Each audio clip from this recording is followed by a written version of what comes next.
Nothing worthwhile is achieved without paying the price for it, because there is no shortcut way for genuine knowledge, relationship, skills, and even spirituality. Dear sisters, today a beautiful reading, a gospel passage, a very familiar one. Unless a grain of wheat falls into the earth, it will not bear fruit. Nothing is given freely. We need to pay the price for it. In order to gain anything, we need to lose something that is revealed by our very existence. Even to breathe, to take the breath in, we have to leave the previous breath out. If I keep my breath into me, I will not give my breath, then I cannot take breath in, I cannot breathe in, then I cannot live. So I have to be ready to lose this moment in order to go to the next moment, and that makes life possible. If I am not ready to live, give up this moment, no, I don't want to give up, I want to hold it on, life is not possible. So life is a struggle. To gain something, we need to lose something else. And life is a struggle. Even the very birth of a child is a struggle. Even the conception is a struggle. Out of millions and millions of sperms, one sperm gets into the egg and the fertilization takes place. So struggle to get something is the law of nature, maybe the plan of God. In order to gain something worthwhile, we need to be prepared to lose something. Any genuine knowledge, any genuine relationships, skills, even spirituality also, we need to lose something in order to gain something which is worthwhile.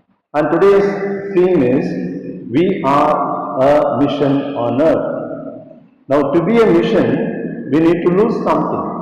Not only something, lot of things we need to lose. And I like that theme. It's not saying we are called to do a mission or to execute a mission. We are called to be a mission. And that's what the church also believes. The church, by its very existence, it is missionary. Being missionary is not something added to being the church. Being missionary is not something added to being a Christian. Any Christian or any person for that matter, if he is baptized, if she is baptized in the name of Jesus, then he or she becomes a missionary. So the missionary, though generally we identify that with the activities, the apostolates that we do, by the existence itself must be missionary, means we are a mission. Like God told Abraham, you are a blessing to the world. God did not tell him, you will give blessing or you will give blessing things to the others, nothing like that, but you are a blessing. Similarly, we are a mission. Pope John Paul II says, the church is missionary by her very nature, for Christ's mandate is not something contingent or external, but reaches the very heart of the church. Today, the mission is to manifest Jesus, to manifest God's presence to the others in the godless world. Of course, the church takes plenty of activities, and your congregation, our diocese, no, we are all trying to take up different apostolates in order to bring out God's presence.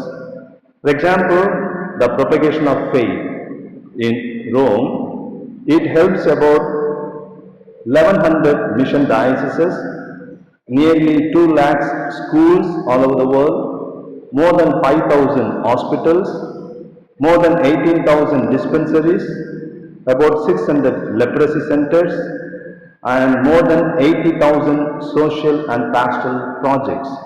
But all these activities have only one theme or only one aim, one purpose, that is to give God to the godless world. And the church takes the Mission Sunday celebration very seriously, which was started in 1926 by Pope Pius XI on the last but one Sunday of October every year.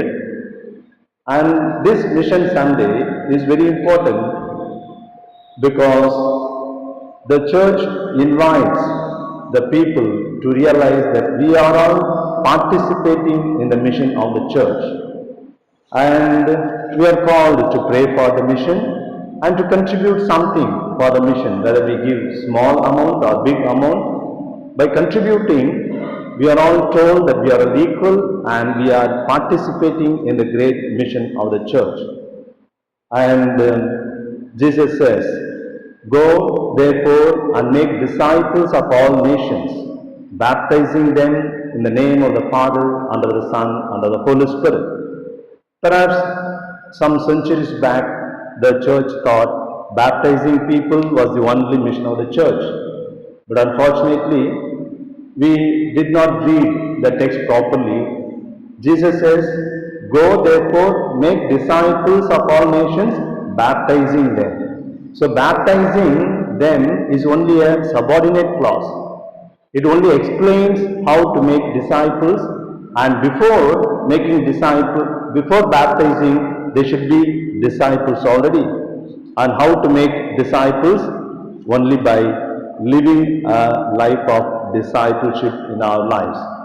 Therefore, my dear sisters, whatever our apostolate is, our mission is to give God to the godless church and to give hope to the hopeless, to be the voice of the voiceless, to give meaning to those who have lost meaning in life, to wipe away the tears of the sorrowful. To give meaning to someone's life is the greatest mission, because it is said, when you tell something to some people, they may forget it soon. When you give something to people, they may remember it for some time. But when you give meaning to their lives, they will remember us forever. And the mission is to console the grief-stricken, and the mission is to be with the lonely, to feed the hungry, and to strengthen the heartbroken. St. Mother Teresa's words are very beautiful here. Today, people are starving, not so much for food, but for love. And our mission is to give that love to them. People look for understanding, companionship, forgiveness, acceptance, hope, and meaning, and they look for a ray of hope in their lives. Therefore, she says, treat others with respect and dignity, even when they deserve it the least, because your treating others is not the reflection of their personality, but it's a reflection of your personality. Oftentimes we think it is right to say tit for tat. She treated me like that, so I also treated her back like that. Or she said like this, so I also gave her tightly back. And sometimes we seem to take pride in that. I give her tightly back because she gave me. But that is not our mission. Don't expect the world to be kind to you because you are kind in your dealings. It is like this, the lion will not refuse to eat you because you are a vegetarian. Because you are a vegetarian, the lion will not say, no, I am not going to eat you. Because the lion is non-vegetarian. Once a priest was going in the jungle area, suddenly he found a lion in front of him and he got frightened. Then he knelt down, closed his eyes and said prayer to God to save him. And then after a few minutes he slowly opened his one of the eyes and saw what the lion is doing. And the lion also knelt down, it was praying. And the priest was very happy. Then he said, okay lion, you are a Catholic lion, I guess. Thank you. Then the lion said, Father, don't disturb me. I am saying my grace before meals. So just because the priest is praying to be saved, the lion will not listen to the prayer. Our life is really a demand, a struggle. That's why Mother Teresa continues to say, People are often unreasonable, irrational, and self-centered. Forgive them anyway.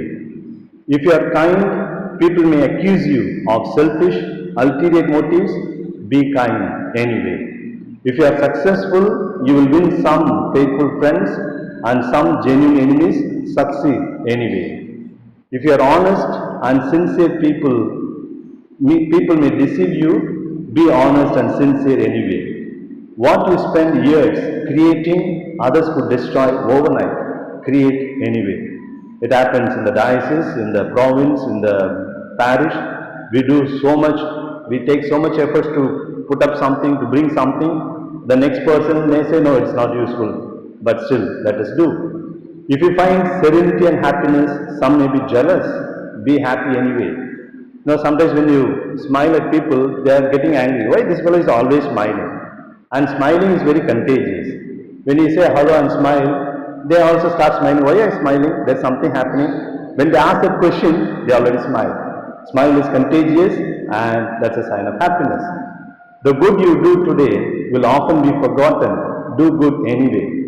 Give the best you have and it will never be your best anyway. In the final analysis, it is between you and God. It was never between you and them anyway. The professors may not give a good homily, but still we can invite them for Mass. People may not listen to your homily, but prepare well anyway. Others may not laugh for your jokes, but crack them anyway. Because greatness is consisting in small things. As humans, we tend to identify our worth and happiness with the external things like degrees, positions, jubilee celebrations, putting up big buildings, power, authority, institutions. But all these things will become irrelevant when we speak about the meaning of life, the purpose of our mission. Now, once a new priest, after ordination, the bishop asked him, Father, this is your first appointment. Do you have any preference where you want to go? That school or this parish, that institution, that shrine? The priest said, no, Bishop, you can give me anywhere, no problem, I'll go. No, you asked, this is a first appointment, I'll give you what you asked. Then he said, I don't want any big parish. I don't want any big institutions. Just diocese, that is enough, he said. So like that, we often identify ourselves with the external things. Our mission is a mixture of both grace and mercy, and therefore it is a blessing. Grace is when God gives us good things that we don't deserve. Mercy is when He spares us from bad things we deserve. Blessings are when He is generous with both. Charlie Chaplin once said, life laughs at you when you are unhappy. Life smiles at you when you are happy. But life salutes you when you make others happy. Our mission is that. How many really smile at hearing our name? We have a mobile phone, the caller ID. When you call somebody, the other person, when he or she looks at your name, he should smile. Why is he calling now? He does not know what you are going to tell them. Maybe bad news, you may be scolding them. But still, if they see your name on their mobile and they start smiling, that is the purpose of being a human person, to give joy to the others. And finally, great scientist Einstein once said, what really counts in life cannot be counted. What can be counted does not really count in life. How true it is. He is not a big saint or a religious person, religious leader, but a pakka scientist. And even he realizes what really counts in life cannot be counted. Like 1, 2, 3, 1 car, 2 houses, 3 jewels. All these things can be counted, but they don't count in life. But what really cannot be counted, that counts in life. Like love, mercy, compassion, forgiveness. And if we have to be the mission on the earth, we need to realize that. A clue to be a good missionary, in my opinion, speak in such a way that others to love to listen to you, and listen in such a way that others love to speak to you. Because you are listening to me nicely, I love speaking to you, but I cannot go on and on. There, I finish. We are called to be a mission on the earth. Let us sing a little bit.